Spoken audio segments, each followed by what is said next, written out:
All right, and we are officially live. Excellent. So you asked a question. Yeah, where you from? I'm from Jersey. Jersey. What Oh, about you? I'm originally from Bronx, Yonkers area, so not too far from you. I lived in Freehold for a little while, but yeah, not anymore. Yeah, I saw in your bio that and this is a good segue. So for the audience that doesn't know you, please introduce yourself. Sure. Pete Forcelli. I'm retired ATF Deputy Assistant Director.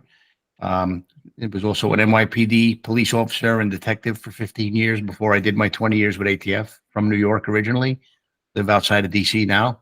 So yeah, Well, 35 you've been, years in law enforcement. It was a good run, but it's over now. yeah. How old are you now? I'm 58. 58. Still pretty young. Still pretty Yeah. young. Some people retire when they're, right at death's door. You know what I'm saying? Had a pretty young age to retire. Was there any what led to that decision? Well, in federal law enforcement, there's a mandatory retirement age of 57, and I'm not fully retired. I'm just retired from the profession that I love, but I'm still working, doing things, trying to stay busy. You know. I get that. Well, now you're doing investigations at Amazon. Yeah, Or, but it's just low level stuff. yeah, And I spent some time writing. I wrote a book, and I do some speaking at the 9/11 Memorial and Museum, and leadership programs as well, just to to stay connected to the profession itself. Because what I do, in the private sector is, it's not what I had a passion for, keeping people safe. So I still, I yeah, guess, try to stay connected through those other things. right, yeah. Well, I mean, you had a really extensive career in law enforcement as a whole. And I was reading your LinkedIn. I'm like, these are insane, like numbers and things. Like you participated in the investigation of over 600 homicides while you were in the NYPD. You were, as you said, deputy assistant director of the ATF. Like just a lot of really, really interesting things. And one of the major questions that I had was, and I sent you other questions, but one of the major questions I had is, what is the most important thing you've learned about human nature in your career? Well, not all people are good, but most are. As a cop, you see the worst in some folks. And the reality is, even, look, one of the reasons I was always successful in my cases is because I didn't judge folks.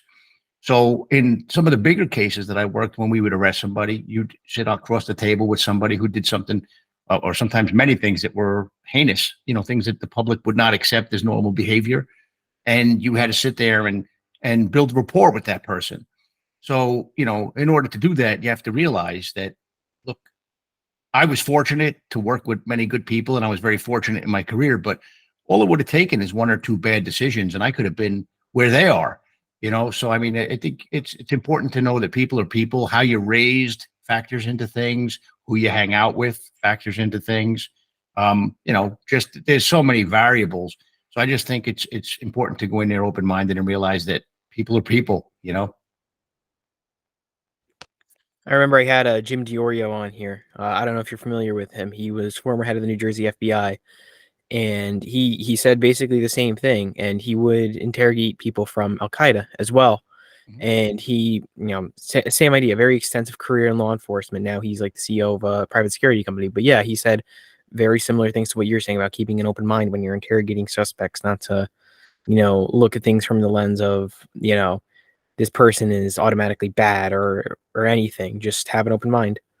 Yeah, yeah. And look, the other thing is, you're going to hear some things. I mean, for your listeners who want to go into law enforcement, or if that's where you're, gravitating towards at some point, is, you don't want to be judgmental, but you also don't want to appear judgmental. So sometimes when you're sitting there interviewing them, they're going to tell you things that are going to shock you, and you can't look shocked because when you have that face that you look like you're appalled by something, I mean, they have a reaction as well.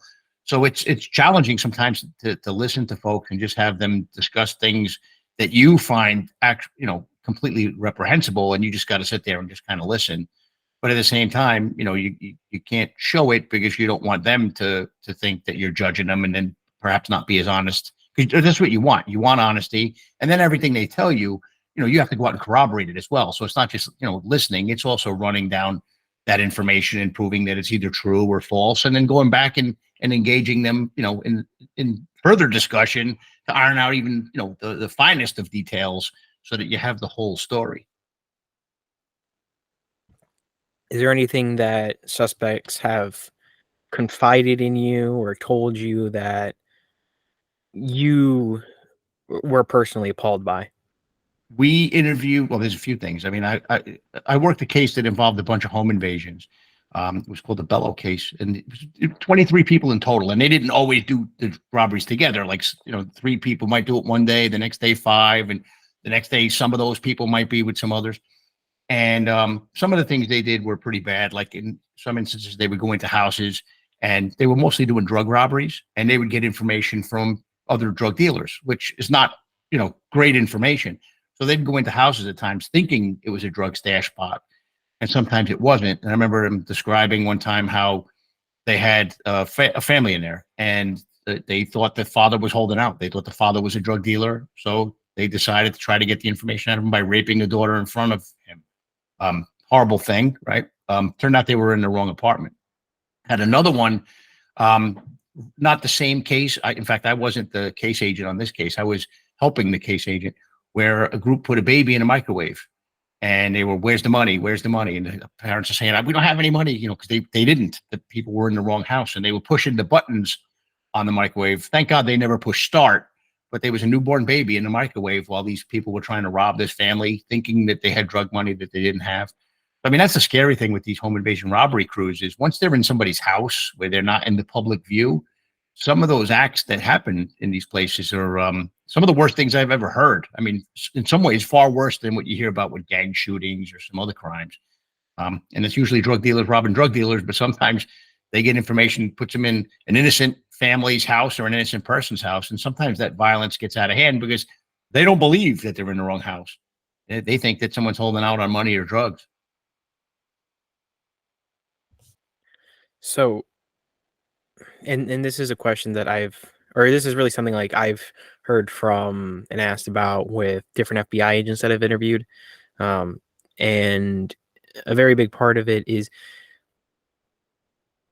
when you like do the job and like when you're doing your job, like there's probably a lot of times where you've put somebody away that you're glad that you put them away. And from cases like that, I'm guessing that's how you feel. Oh yeah, I look. We don't take the job to put people in prison per se. You're taking the job to find the truth, and sometimes the byproduct of the truth is somebody goes to prison. So yeah, I mean, putting those folks in jail was important, right, to protect people on the streets. There was another case I worked that somebody wrote a book about. I didn't write the book. Well, Sex Money Murder was a gang case in the Bronx. I think Sex Money Murder is now in New Jersey. They're up and down the East Coast, but it started in the Soundview section of the Bronx. Their founder was a guy named Peter Forcelli, who was in prison, and he was upset that some of his colleagues that were still in the street weren't putting money in his commissary. So he started making up stories about them, had basically given orders to kill them from prison. So generally you're thinking once you put somebody in prison, you've kind of protected the community from that person.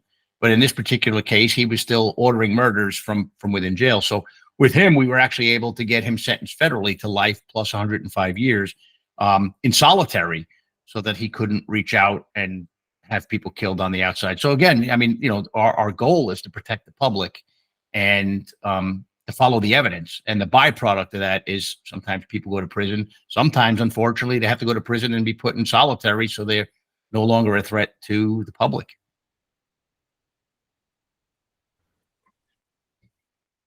Did you ever have any like type of sympathy with any of the criminals that you investigated or any of the people that you looked into? Yeah, from time to time. I mean, look, some of them were destined to be where they were because of how they were raised. They weren't raised by parents who cared. I saw that a lot in the communities in the Bronx where the father was nowhere to be found or was in prison.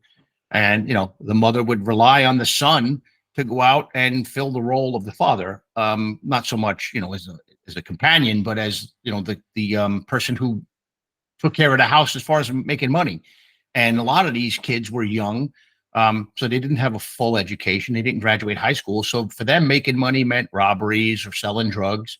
So, I mean, but when you think about it, that they were thrust into that lifestyle by their parent, by the mother, that's sad. Yeah. I mean, I was raised by both parents, which I think helped. I think most people who were raised by both, not all, but most do better. But then there was another case that going back to that home invasion case I talked about, like one of the defendants in that case wasn't a bad person. He just got caught up in the hype because it was fun. I mean, it was like an adrenaline rush for him. And when we took him out of jail, because he was telling us about all these robberies he did, but he didn't remember the addresses. We took him out of jail with a court order at a federal prison, and we had him point out addresses in the Bronx where he did these robberies so that we can go and try to prove them and find victims and whatnot. And I remember him crying in the car because we stopped to buy him food, and he was Dominican. So we stopped at a Dominican restaurant and got him food that, he couldn't obviously get in federal prison. They don't have Dominican restaurants there. And he was sobbing because he felt like, he was like, wow, this is the first time someone outside of my family actually treated me with respect and did something nice for me. And it makes you wonder, if he lived in a community where people perhaps were a little kinder, a little more open, a little more respectful, maybe he wouldn't have gravitated towards that lifestyle. That's why, going back to our earlier conversation, that's why it's not good to be judgmental going into this profession, because look, you're going to hear and see things that'll make you sick to your stomach, but you never know how somebody got there. And that curiosity about how they got there is really part of what should make somebody a good investigator, is just looking at the totality of the circumstances, not just the event.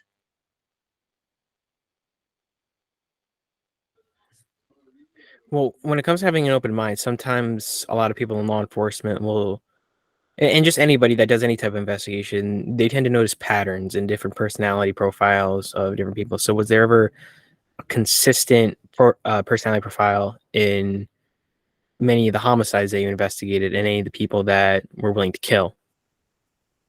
Well, yeah, generally, like a lot of the folks that we dealt with came from the projects where the personality was like almost like a false bravado, like they had to put up a facade of being brutal or being in order, in their mind, to get respect.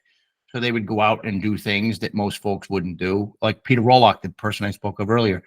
A lot of the killings that he did were based on perceptions, like someone disrespected him. Wasn't necessarily even an actual act of disrespect. And then, like I said before, some of it was because he knew that folks were out there making money and they weren't putting money in his commissary, which was another reason why he killed some of the people he killed. So, but yeah, I mean, look, folks who were bad people, we shouldn't judge as to how they got there. But once they're there, I mean, criminals tend to reoffend. At least the ones who rise to the level where they're committing murders or acts of violence. You don't just get there right away. Usually you gravitate towards crime, and then as you get away with things enough times, you get involved in more serious crime and then more serious crime. And that's why I think the broken windows theory of policing actually worked in New York in the mid-90s, was because you went after the lower level offenders, which deterred them from becoming bigger offenders, but it also helped you find some of the offenders who were doing more serious things, who thought nothing of jumping a turnstile or breaking a car window to steal a radio or something like that. Well, this actually brings up an interesting question I just thought of. What's the major difference in the psychology and personality profile of a lower, like, first-time offender type of criminal or versus an organized criminal or a crime boss? Sure. Well, first thing I want to say is I'm not like a psychologist or a profiler, so I'm not an expert in that. I can only give you based on my observations. Look, first level criminals, a lot of times it's people who just commit crimes of opportunity. Sometimes it's people who commit crimes of desperation. They may not have a job. They go, they shoplift something. That's lower level criminals. The more violent criminals, I think some of it's that they're sociopaths and they don't take into account the feelings of other people. And, that when you take somebody's life, that there are other people who are affected by that. They may have kids, brothers, sisters, parents. So, I mean, there's a lot of things that factor into that. Generally the people, when you talk about crime bosses in the Bronx, in my experience, which was mostly where I worked, it was just they were feared. Like they would, they took pride in being perceived as tough guys, and they took pride in having people stuck up to them, for lack of a better term, that would go out there being willing to go out and do robberies or shootings for them. And there was profit involved. Like a lot of these folks were involved in the drug trade. And, when you look at some of these drug organizations in the Bronx, they were making millions of dollars. The sad part is, they didn't make that millions of dollars and stow it away in a bank and then retire and just go on with their life. they would go out and blow it in nightclubs or blow it on sneakers or expensive cars.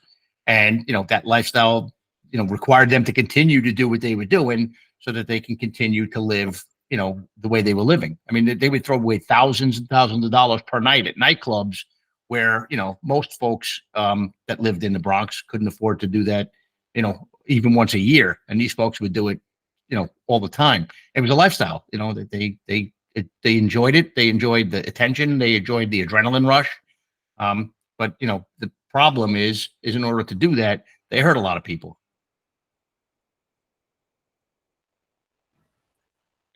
How exactly does organized, like in your experience, how does organized crime really operate though?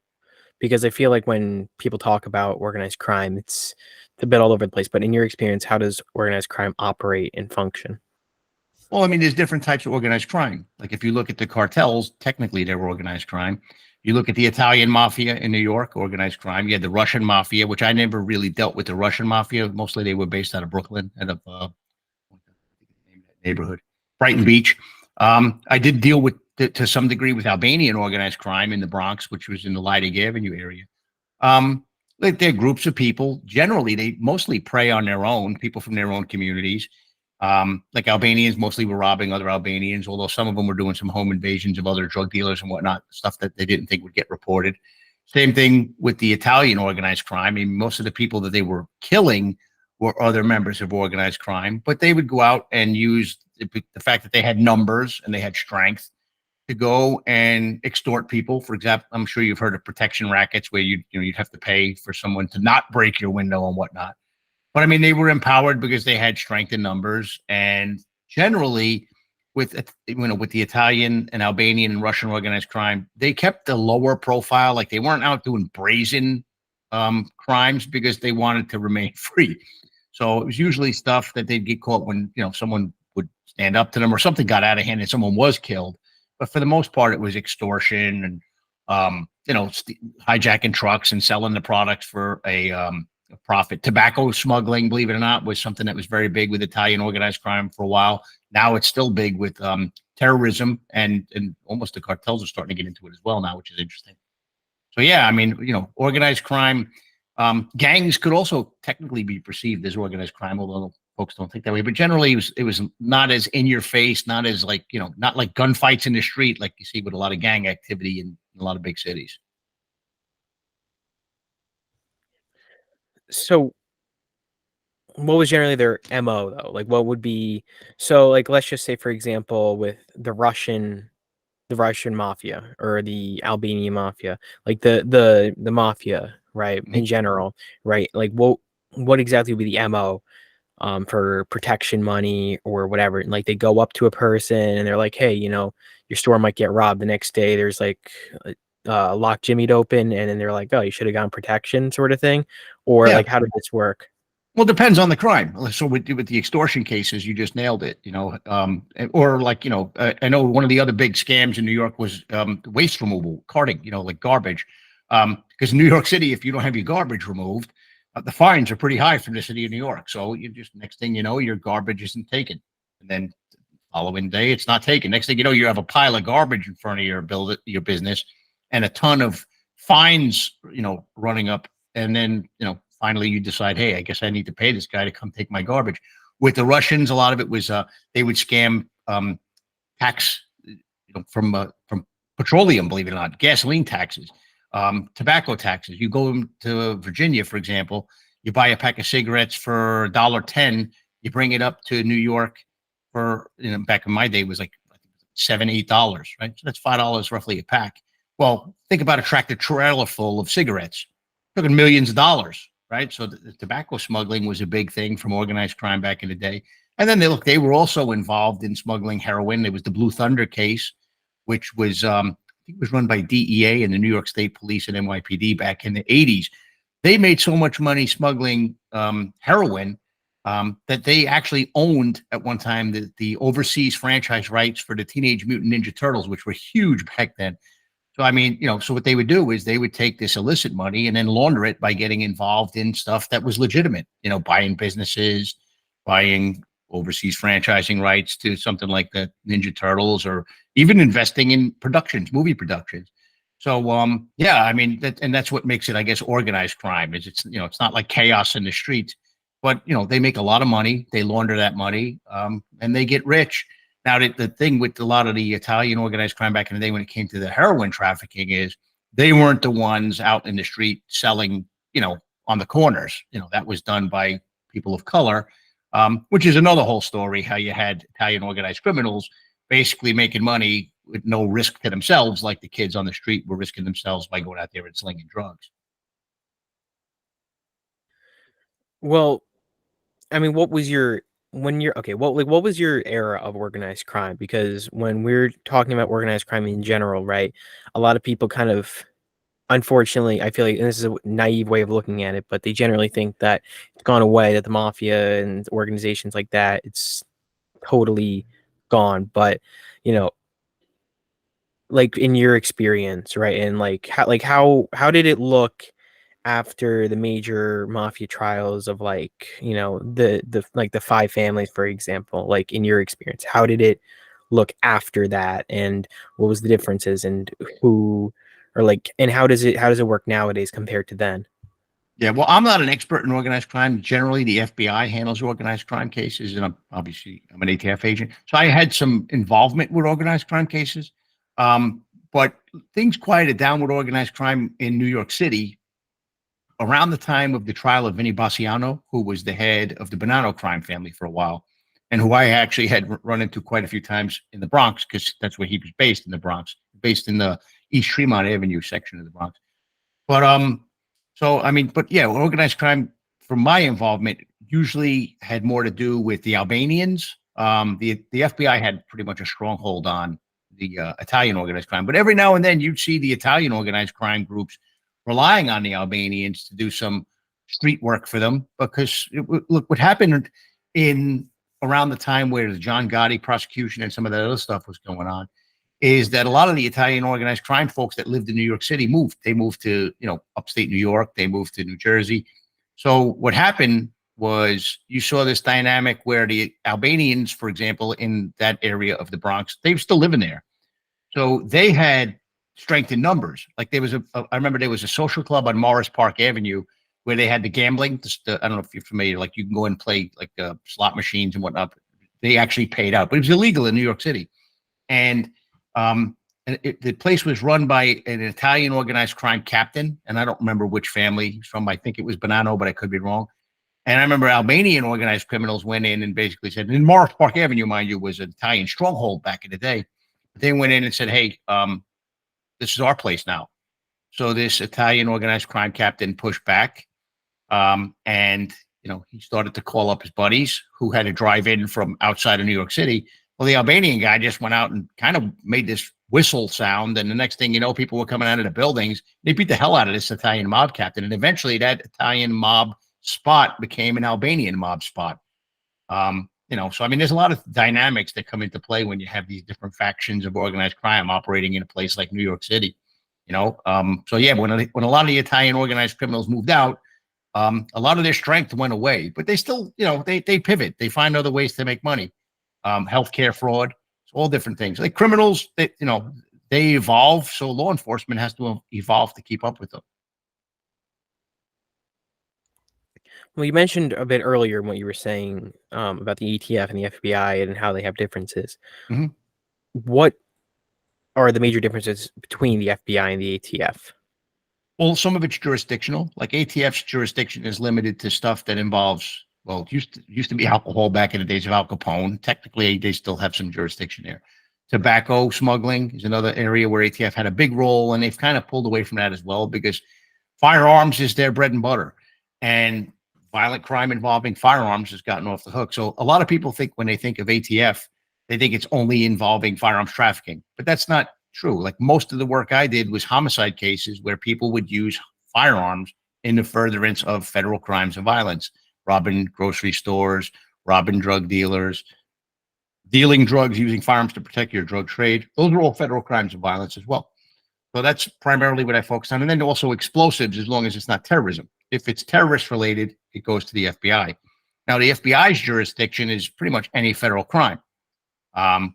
They tend to focus on terrorism and a lot of white collar crime more, but they have street gang task forces as well. So there's almost some duplication of, I guess, work, for lack of a better term. But the same thing with DEA. DEA's jurisdiction is obviously anything related to drugs. It doesn't only mean drug trafficking. They work on cases, drug robberies, for example. So there's some overlap there, but the FBI also works those cases. So it's difficult to nail it down, actually. But for the ATF folks, we generally focused on violent street crime, and then we could work on some tobacco trafficking, explosives, or arson as well. Arson is also under ATF's jurisdiction. Well, when you say explosives trafficking, and how does that work? If it's not, what's the difference between somebody that is legally owning explosives, not for terrorist purposes? Because to me, that seems like a little bit like contradictory. Yeah. Let me explain. All right. So first off, there are people who legitimately have explosives, like folks that are involved in mining or construction, like when you hear blasting. So ATF regulates the explosive industry to make sure folks are storing those things correctly, they're handling it correctly, they're not selling it. But there is also a black market for explosives. Like I supervised the case when I was in Phoenix, where there was a guy who was taking grenade parts from the United States, bringing them into Mexico, and turning them into live grenades. So he turned approximately 800 hand grenades into live grenades for the Sinaloa cartel. And when we finally were able to get Mexico to get him at his place in Culiacan, he had enough components on hand to make another 800 to 1,000 hand grenades right then and there that day. So, I mean, that's where you have an example of explosives trafficking, where someone's taking explosives parts and making them into something else. But when I talk about the jurisdictional thing, like let's just say that I am my ex-wife. Not that I have an ex-wife. I've been happily married for 30 years, but I'm giving you an example.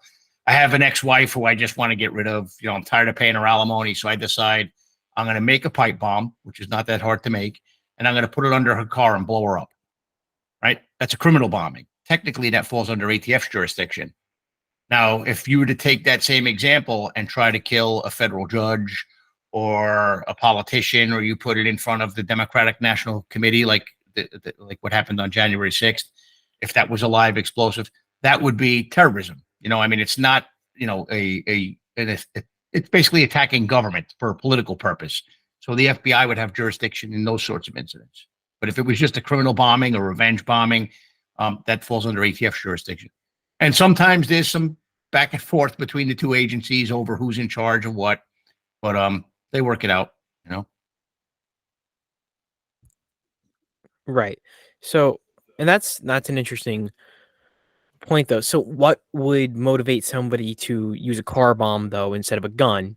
Because when you think about it, something like a gun would be much quicker. Not saying anybody should do it, but why would you use something like an explosive? It seems a little bit more, almost a little bit counterproductive. Well, I mean, you can't get into somebody's head to figure out why, but some folks do it because you don't have to be there. I mean, if I'm going to shoot somebody, I have to be there, right? And, nowadays with all the technology, not only can they track if I'm there with my phone in my pocket near close to where the homicide took place, but some of the cars nowadays are trackable, because some cars have Wi-Fi abilities and they have, so I mean, that's one. Some folks, some bomb makers they're intelligent people, but they're just a little quirky. In fact, I had a case in Brooklyn and on Montague Street that I worked with the NYPD, but I was with ATF at the time, so we worked it jointly, where there was a guy who was in prison, and he had this infatuation with a female cop. So he paid somebody to go and make a pipe bomb and put it under her car in an attempt to injure or kill her. We were able to find out who did it and whatnot, where the components came from. But I mean, it's really just, it's what goes through that person's head. So, and sometimes it's to send a message. I mean, I don't know if you've ever seen what happens when a bomb goes off, but the damage is actually pretty shocking. If you've ever seen a car, like a car that's been blown up close, the power of an explosive, even a low explosive like black powder, is pretty unnerving. Think about this. Like, I'll talk about a high explosive. A 9mm round travels around somewhere between 11 and 1,300 feet per second, right? RDX, which is a plastic explosive, detonates with a velocity of 29,000 feet per second. Just think about the power there. shred a car and a person in it. Right. So it's ultimately, like you said, down to sending a message. So, well, in the case of murder as a whole, and this is something I spoke about with when I was on Julian Dory's show, Mhm. or talking with him. I don't know if you're familiar with Julian Dory, but yeah, well, he interviews a lot of very similar people to me, law enforcement. But when I was talking with him, I spoke about him about how murder is a crime of passion, and how when people commit murders, it is usually considered a crime of passion, right? It's usually not premeditated. Have Would you agree with that statement? Because that's generally the consensus that I've heard. I don't know that I would fully agree with it because, like, when you look at Peter Roloff, for example, the guy I talked about, he was involved in 12 murders. He personally did 6.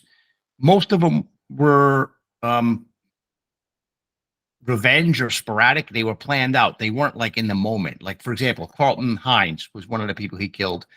Carlton Hines and him were in a diner, and he thought that Carlton Hines, by the way, was a very popular and somewhat famous basketball player in the Bronx. He wasn't playing for the professional teams yet, but he was on the fast track to go there.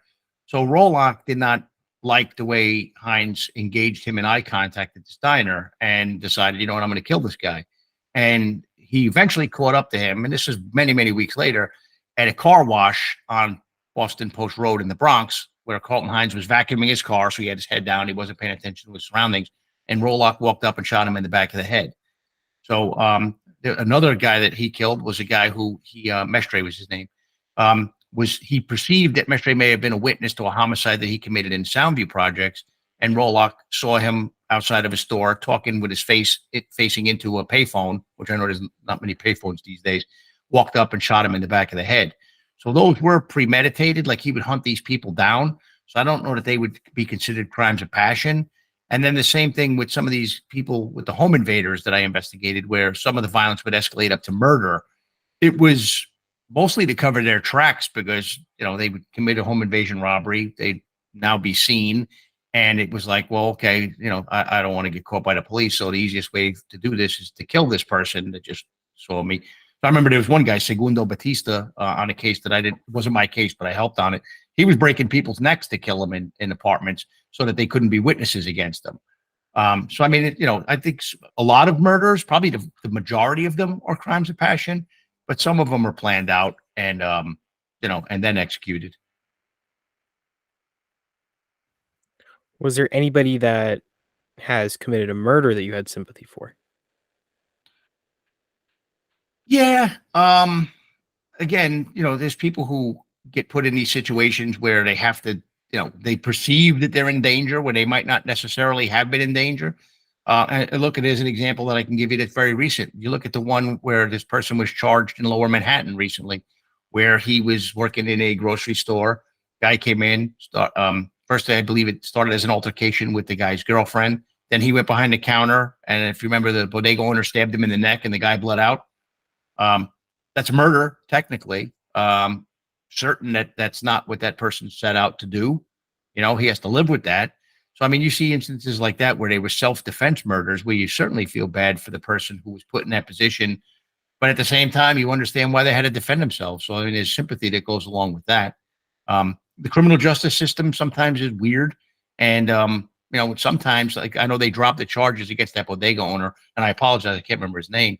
But there are other instances where those people go to trial. And, here they did something to protect themselves that led to someone's death.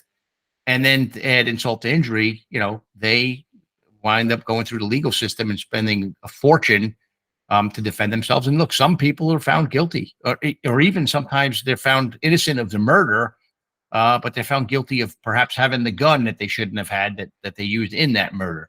So, I mean, it's a complicated, situation, and they're all very different, Well, in the case of Kyle Rittenhouse, I believe, which I'm not going to say my thoughts on, right? But in case of Kyle Rittenhouse, right, he was, I believe, a minor at the time. I don't know. I believe he had an illegally owned firearm, if I'm not No, mistaken. that's not true. It It was was not. It wasn't illegally owned. And because he was over 18, you can have a rifle, and an AR-15 is a rifle. I mean, people drop the assault rifle term. It's not technically an assault rifle. AR stands for Armalite rifle. Armalite invented the weapon. Colt then bought it. But yeah, that's a complicated case because look, would I want my son to go and have a rifle and be surrounded in that situation he was in? No. Do I think that Kyle Rittenhouse used good judgment to go there? No. Do I think he wanted to kill anybody? No. And if you look at what happened in those instances, he defended himself. Just a bad situation all around, you know? So, but yeah, I mean, without getting too much into it, because I know that's a hot topic and there's a lot of different opinions on that. There's also a lot of misinformation on it. He did not have an illegal rifle. Some people have said that he has. I could tell you, having a lot of familiarity with firearms laws around the country, that's not the case. It wasn't illegal. That's good to know. I didn't know that. But what would make his firearm illegal? Well, I Because, mean, yeah. if he was prohibited from having it, for example, if he was a convicted felon, he shouldn't have had that firearm. If he was a drug abuser, if you're a known drug abuser, if you use drugs, you're not supposed to buy a firearm. If he was here in the country illegally, if he was a dishonorably discharged veteran, if he was under indictment, he shouldn't have had a firearm. So, I mean, there's a number of reasons why some people can't have a firearm. If the serial number was scraped off the firearm, it's illegal to possess. I mean, there's a lot of different things that make a firearm illegal. And then you have to look at, there's also different state laws. So I speak, about federal laws. Give you an example. In many states in the United States, if you can have a silencer as long as you register it with the federal government. You pay a tax, you can have that fire. You can have a sawed-off shotgun if you register it with the federal government. You can have a machine gun if you register it with the federal government in some states. In some other states, like New York, you can have none of those things, or in New Jersey, because they're banned by state law. So it's that, and that's the difference. Like I worked in Canada for a couple of years where there's one set of laws for all the provinces. Here in the United States, you have the federal law, and then you have some states have a lot of gun laws, New York, New Jersey, California, and some have very few. Vermont, I think, still has no gun laws, believe it or not. So again, it's very complicated. Funny question, but could you, and I've heard this before, could you legally own a tank? I believe it would not be a violation of any gun law to own a tank. There are people who own cannons, but I don't know if there's a violation of some other law that would prohibit that, like a vehicle law or something. So, but yeah, there are people who lawfully own guns that most people don't think you can legally own in the United States. Just depends on your state law. And like I said, with machine guns, sawed-off shotguns, silencers, number of other weapons, then you can even own an explosive if it's registered. Like, like I don't know if you ever see flashbangs that the police use. Technically, they're an explosive. They're serial numbered and they're registered to the police departments, to the owners who have them. So it's complicated. It's tricky. So generally speaking, when it comes to tanks, it's not a yes or a no. It's just, it depends. It's an I don't know, to be honest Yeah. with you. I know it's not a violation of an ATF statute. I think if you were to buy one, you would have to have it registered as an NFA weapon, which is the National Firearms Act, because there's something called any other weapon, and a lot of things can fall into that category. But yeah, I don't know if there's some other law that would prohibit you from having, because that would, I believe, fall under weapon of mass destruction, where a machine gun is not technically a weapon of mass destruction. So speaking of laws and rules, right? And this is something I've spoken to other members of law enforcement about on the podcast, which is when it comes to what are some areas you'd like to see law enforcement improve nowadays? Well, look, I think law enforcement did a good job of improving over the years, and they've never been perfect. Like what bothers me is you hear about a lot of this defund the police, and you hear a lot about police use of force. What I see now that troubles me is I see police who are reluctant to use necessary force. Like police should never use excessive force, but police should protect themselves and take control of a situation, because when they don't, things can get out of hand really quick. Because remember something, every encounter that a police officer goes into is an armed encounter because that police officer has a gun. So if he can't defend himself and he is overtaken, that person can disarm him and use that gun. So I would like to see law enforcement get back into protecting itself where in some instances it's not. But at the same time, one of the things that bothers me is community policing, for example. When I started as a cop, we did community policing. I knew most of the people in the area that I patrolled. If I was in a car, we parked the car, we'd get out, we'd walk, we'd talk to people that worked in stores. I knew the people that hung out on the front steps of their buildings. Some of them called me by my first name. I didn't even take offense to that because they were respectful. Um, well, as technology came about and other policing strategies came about, we've kind of gotten away from that. So what happens is when you're a police officer in a car and you're just rolling through a neighborhood, answering a job, and then you disappear, you don't have that connection with the community. They need to rebuild that connection. But I think one of the other problems that we have is, and this is a recent thing, is this whole concept of the woke prosecutor, where you have prosecutors that are turning away criminals who are caught with, involved in criminal activity. That's problematic because when you're not holding folks accountable, they feel empowered to do bad things. Even people who might not necessarily do bad things, if they get away with something stupid, may go out and try something a little dumber. So I just think there's a lot of room for improvement where the police need to get back to having a relationship with the community. I think they need to get back to using necessary force, not excessive force, but necessary force to de-escalate situations before they turn into much worse situations. And I think that they need to rebuild those bridges with prosecutors' offices who aren't really helping them maintain order. Because here's the thing. If you look at body camera footage and you look at people, I know everybody, they film stuff on their phones now. Use of force is never pretty, right? So when a cop is there trying to maintain order, sometimes it looks ugly, even when it's legal, right? Because sometimes you hear, well, why wasn't that cop indicted? Why wasn't that cop, sent away for murder? Well, the law allows the police to use deadly force sometimes, right? So maintaining order is not pretty. But when things get out of control, which they're getting out of control in a lot of cases, restoring order is far uglier because people now feel emboldened to fight back against the police, which means that eventually when the cops have to use force, they have to use more force. And at some point, the public's going to demand that the streets get returned to order. So it's kind of a frightening place that we're in right now. When you look at policing and the use of force and community relations, it's a little bit scary. Do you think there's any level of poor leadership? Yeah. I think part of the problem that we have now is there's a few things. Like first, there's some people who are promoted to positions who are not ready for that job because they just don't have the experience to do it. When I came in as a police officer, most captains in the NYPD were old men. I mean, they were white-haired old men in their 50s with a lot of experience, right? So, I mean, when you look, experience matters, despite what some folks will tell you. It's not like matter of sitting through some training class and now you're a leader. You have experience dealing with situations. You've seen it 100 times. I know how this is going to work. So that's what you had in the old days. Now there are captains in the NYPD who are 30 years old. They don't have that experience. They took a civil service test. They passed it. So that's one problem. Another problem is you have some folks that don't want to make difficult decisions because they worry about how will this decision affect my career movement? And I saw this a lot in federal government. So rather than take action, they just kind of watch, good, bad, or indifferent, so they don't want to have that difficult conversation with a subordinate employee, or they don't want to make a decision on a complicated tactical issue because they're afraid it'll stick to them. That's not how it's supposed to work. I mean, you're supposed to make decisions, right? Then if that decision is the wrong decision, you're supposed to explain, hey, this is what I attempted to do, and here's how we got here. I mean, if you make bad decisions in good faith, where your intentions are pure, I think most time people will help you get back on your feet.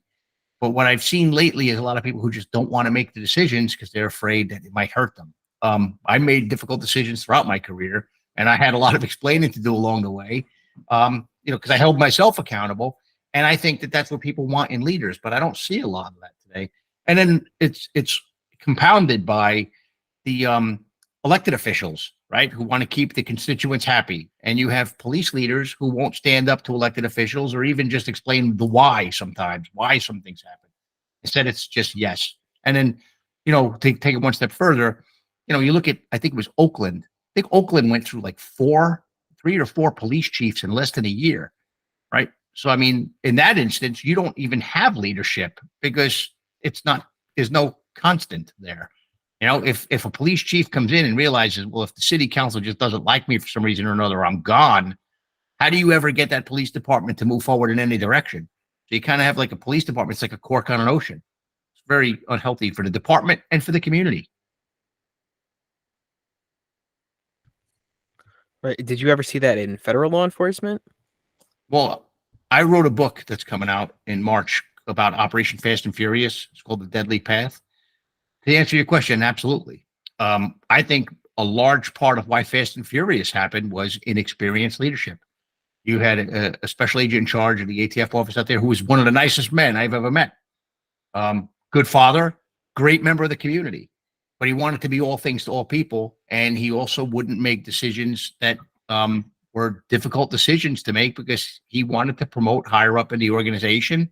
And he also wanted his people under him to like him. And, look, sometimes as a law enforcement leader, your job is to keep your people, I don't want to say in check, but it's to keep them, focused on the mission. Because sometimes even the most strange thing that happens starts out being very well intentioned, and then people just kind of lose sight of the mission or the department guidelines or the Constitution or whatever.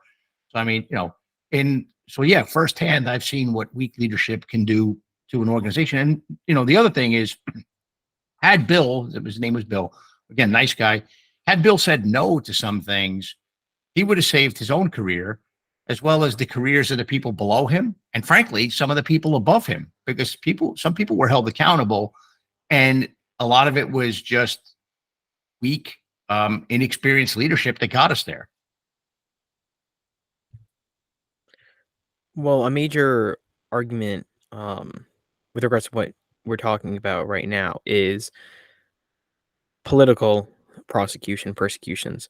So a lot of people always talk about, whether it be Trump or Hunter Biden or whoever, it's always somebody in politics, even in my state, Bob Menendez, the senator, getting prosecuted and I believe under indictment.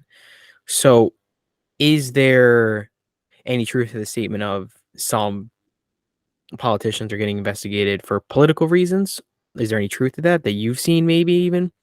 Well, I'm Or not being involved in the cases. It's difficult to say, why. And I don't really look. I despise politicians, frankly, both sides. I think that there's a lot of people who just, do what they think they should do based on the money that they're getting from special interests and whatnot. But I mean, you mentioned the Hunter Biden instance, right? When I was with the NYPD, I created a program called Operation Trigger Lock, where we went after folks for the purpose of flipping them federally and building bigger cases. And what we used was kind of the statute we spoke about, because you asked about what would have made Kyle Rittenhouse having a gun illegal. And I said, felons, right? Drug abusers. So let's take a look at Hunter Biden's case. Hunter Biden went into a gun store and bought a gun. He lied on the form and said he wasn't a drug user when he was, right? So during my time in the Bronx, a case like that would have taken about a week to put together and would have been indicted in 30 days. With it, I mean, we did a lot of them. So I'm not just saying this was a one-off. And, Hunter Biden was under investigation for that same thing for 4 years, right? So they basically let the statute of limitations almost run out. Now, when you're building a case against a person who's a prohibited possessor again with a firearm, and the thing is a narcotics charge, generally what you're going to do is you're going to have an interview with them. But sometimes you're also going to look at other things like his rap sheet. Like before he was arrested, he had a drug charge with the gun. And he's been arrested several times before that with guns. And then at the time we arrested him, he had drugs on him. So you're showing that he's got a pattern of abusing drugs and that he had a gun. Hunter Biden wrote about it. He wrote in his book about how he smoked crack. He said at one point that he used to even worry that he smoked Parmesan cheese that might have fell on the floor, mistaking it for crack. That's how bad of a drug problem he had. And he admitted to buying the gun. So, I mean, that would have been an easy case to make. And here we are 4 years later, and they finally indicted it. So, I mean, it does kind of feed into that narrative. Now, I don't know. I wasn't involved in that case exactly what happened. But when you look at stuff like that, it makes people think. It kind of makes people doubt it. And that's unfortunate, because politics and law enforcement should never be intertwined, in my opinion. Because what happens when you intertwine it, then people lose faith in the law. And the law should be constant, regardless what is after your name. An R for Republican, a D for Democrat, I for Independent, whatever you are. the law should be the same and consistently applied, or else the laws aren't really that important anymore, you know? And look, I dedicated 35 years of my life to enforcing the law. So it breaks my heart to see this where we're at right now.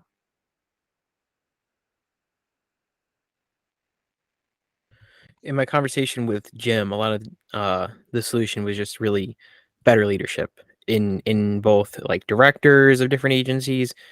Do you agree with that? Well, yeah, 100%. Look, leadership is everything because the leader sets the tone. And look, that starts all the way up at the White House and trickles down.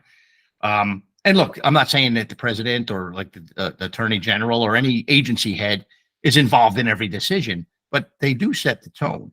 So I think that's very important, you know. And then look, the other thing is there's evidence, right? Follow the evidence. Don't follow the influence from the outside. Evidence is the most important thing to an investigator. The evidence is sacred. Don't tamper with it. Don't destroy it. Don't twist it. Don't contort it.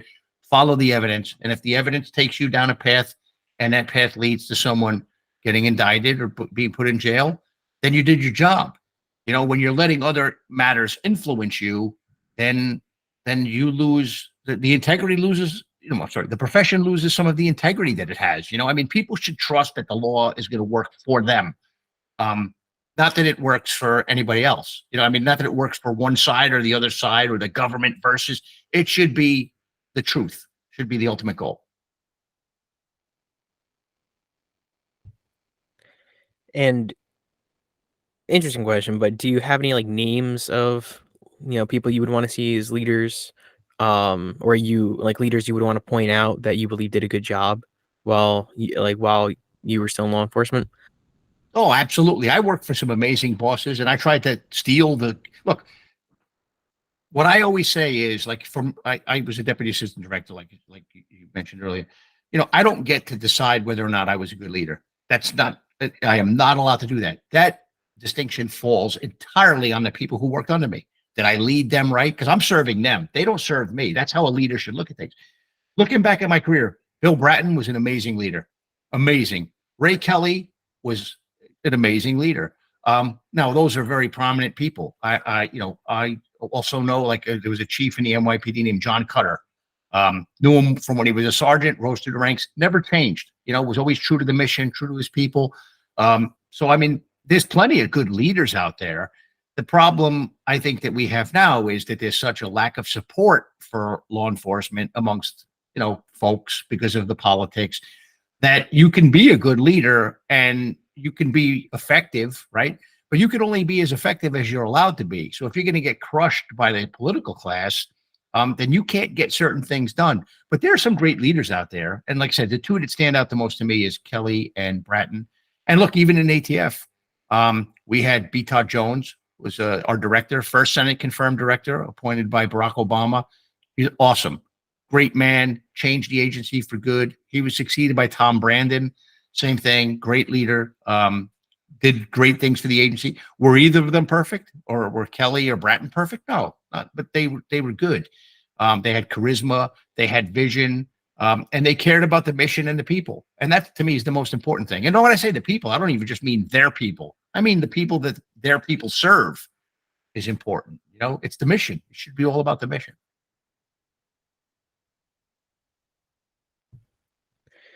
This is now switching topics, but what do you actually, you know what, I'm going to ask a related question, then I'll switch topics. But what do you think makes a great member of law enforcement? Open-minded person, humble, good listener, right? Empathy.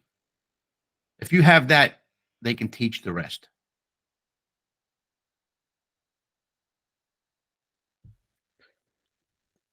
And actually, another related question, but what do you think the United States, but more generally speaking, the world needs more of, at least currently? Respect and understanding. Look, we have a lot in common. I have a lot in common with people who are look. I'm a kind of I lean right because I'm a pro law and order guy. I'm not a Republican. I have a lot in common with many Republicans. I have a lot in common with many Democrats. Look, we have a lot in common. Let's take it one step further. Instead of looking just here at the U.S., I spent 2 years up in Canada, working up there for law enforcement.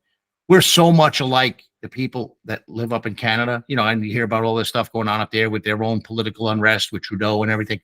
We're the same. Like people are people. I think people want to live and respect one another. There are some bad actors amongst us, but yeah, I mean, I think that once people get back to understanding that it's better to be a good neighbor than a bad neighbor, then life will get a lot better for everybody.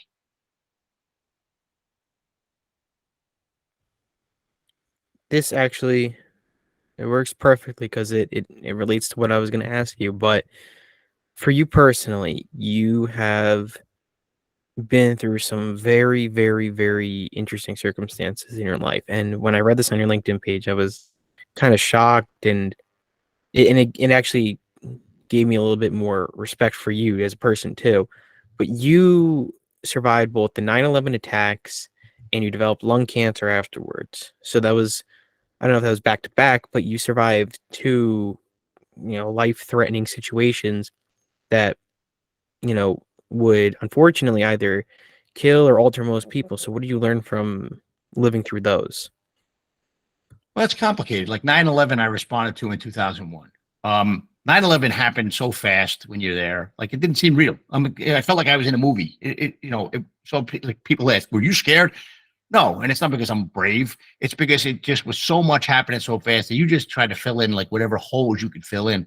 So I was fortunate enough to get out of that day alive. I lost 7 friends on that day. I lost a lot more friends since then to 9/11 related illnesses. And I know you live in the Northeast up in Jersey, so you probably know people as well who are suffering because of that. So, that was different. And I felt, in a way, it's going to sound crazy, honored to be there because look, that was an attack on a city that I just loved. So, I mean, to be there and to be able to help meant a lot to me. But it brought about some tough things as well. Like I had survivor's guilt because I survived. There was a fire truck in the 9/11 Memorial Museum that's downstairs in one of the hallways. It's a ladder truck. When the South Tower fell, I jumped under that truck for cover, which was stupid because a fire truck, as sturdy as it is not going to catch a falling building, right? So I still go there and speak at the 9/11 Memorial Museum a few times a year. It took years for me to even be able to set foot on that property because it was just emotionally difficult to do that. The lung cancer came many years later. I wound up getting diagnosed with lung cancer in 2018, and I was fortunate there too. They took out my right lung, the cancer with it, so I didn't have to go through radiation or chemotherapy. Just took a year or so to get, be, able to operate where your body compensates because you're not oxygenated as much. So I mean that was rough dealing with that. But look, one of the things that both of those incidents kind of brought to attention for me, and I hope your listeners, and I hope even you listen to this, is I got so caught up in the profession. I love being a cop. I love being an agent.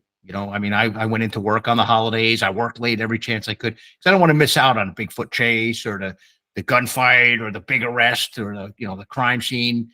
To the point where I kind of lost myself and I lost a lot of opportunities to spend quality time with my family because I put the job first.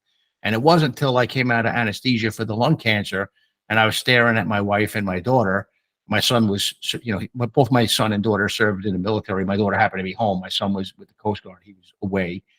And, I looked at them when I came out of the anesthesia and I said to myself, wow, like, I was thinking about all these cases I worked over the years and all the great memories that I had working this case and that case. And wow, we have plaques on the wall and all that stuff. And yeah, I still hang them on the wall. But really, they're reminders of good people I work with, but they're kind of meaningless because once you retire, your family's what counts. I mean, your family and your reputation, I think, are the most important thing. You want to go to the grave with people thinking highly of you, not thinking that you're a moron or a bad person. But I didn't have those same memories with my family. So it was at that point that I realized it's time for me to make up for lost time and to do more with my family because I always put the job first, which is not healthy. Cops and federal agents, I think for years were afraid to ever say, hey, man, I need to talk to somebody. I need some help. And that's something that's changed over the past few years. And I think that's a good thing because, you could give the job 100% of your effort as you should. But if you're an idiot like me and you give the job 100% of your time, then you're missing out on important things in life. I think that's a lot of people do that with any job. Mhm. I think there was a study That's like something like over 60% of Americans don't even use all their vacation days, right? Like at all, right? Right. And I think that's a travesty. I think that you should be using your vacation days. Like, you know, you're not going to. Most people don't really gain anything from it. Maybe it carries over, but for the most part, you know, you really don't gain anything from that. And I think that's something that people need to understand. Same thing with money. People that just want to hoard their money endlessly, like, you know, go on a vacation. But yeah, no, and from those incidences and from those circumstances, are there any times you've seen or looked back on the positive impact you've made on people's lives? Yeah, I mean, I look back and I think I had a really rewarding career. I mean, for everybody I put away for a murder, there was a family member of a survivor who was grateful. I had a lot of medals as a cop, and people think that you get those medals from, just getting involved in high speed chases and shooting. But actually, the ones that I had that were the most rewarding were saving people, like a family from a fire in one instance, or a person from jumping off a roof. So I mean, you touch people's lives. Um, the thing is, most folks might not express thanks to you verbally, but it's just that you have to find your own gratitude and that you did something good for somebody. And it's even more reason to, look, some cops take the job and they think that that badge respects power, right? Or federal agents too, they flash their badge. They think that, it's an indication of power. No, it's not. It's an indication of responsibility. And if you go into the profession thinking that and remembering that, then you can do good. And the other thing is, some folks get jaded because they think they're going to change the world. You're not going to change the world, but you can change a person's life by doing something good for them and having a positive impact on them in your interactions with them. Absolutely. I mean, yeah, I mean, now this is the last part of the interview, and I guess I might come up with another one, but one of the last questions I always ask members of law enforcement or Navy SEALs, um, anybody that's held some type of government related office, if you had the opportunity to do it all again, would you? Yes. Yeah. Despite the lung cancer, despite losing a ton for blowing the whistle on Operation Fast and Furious, despite 9/11, um, it was it was rewarding personally. I mean, look, we all in this profession lose friends. We lose things. You lose a little bit of yourself as well. I mean, when you see enough dead kids and dead people, those leave a mark on you. But you know, I did a lot of good things for folks. Or I tried my best, and I worked with some amazing people along the way, and I think that's important too. That's why there's a camaraderie amongst people in the military and in law enforcement. That's I don't think you replicate anywhere else.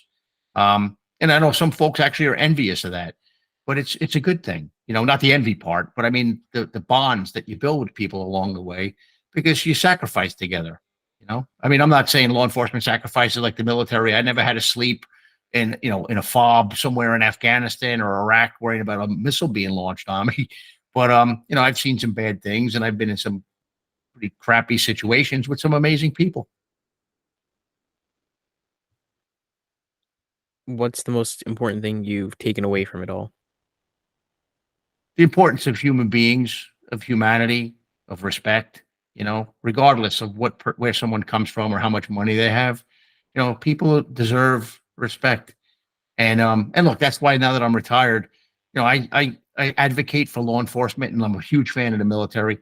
And look, when law enforcement gets it wrong, I mean, I know we're connected on LinkedIn. That's where I do a lot of my interactions. I'll call them out. Law enforcement has a duty to try to get it right. They're not always going to get it right. I'll call them out. But when they're doing things right, I'll be their biggest advocate, because I think it's important that people support them when they get it right. And I think it's important that people are willing to respectfully call balls and strikes when they get it wrong. But I think that they have a duty to do that too. When they get it wrong, they have a duty to own it. I did throughout my career. And like I said, it didn't hurt my career at all. I made plenty of mistakes. And when I did, I explained, said why I did what I did, what my intentions were. And I don't see a lot of that sometimes. So I think that's an area where law enforcement and the government can improve. But I work with some amazing folks. So, I mean, looking back, that's something that I'll take to the grave. A lot of great memories, a lot of great people. And now I'm building on those memories with the family that I lost out on because of the FOMO that I had as a cop. But yeah, so Well, look, man, it was great having you on, and I really do appreciate everything, just coming on here, and the amount of time it took to get this interview finally going after all our rescheduling. But yeah, I do appreciate it. You're welcome to come back anytime. George, thank you. It's an honor to talk to you. And, I look forward to listening to the rest of your podcast as time moves forward. But yeah, you ask good questions. It's good. Very insightful. Of course, I appreciate that. Thank you. All right. I'm going to stop the recording and I'm going to talk to you a little bit after the show. All right. Okay. All right.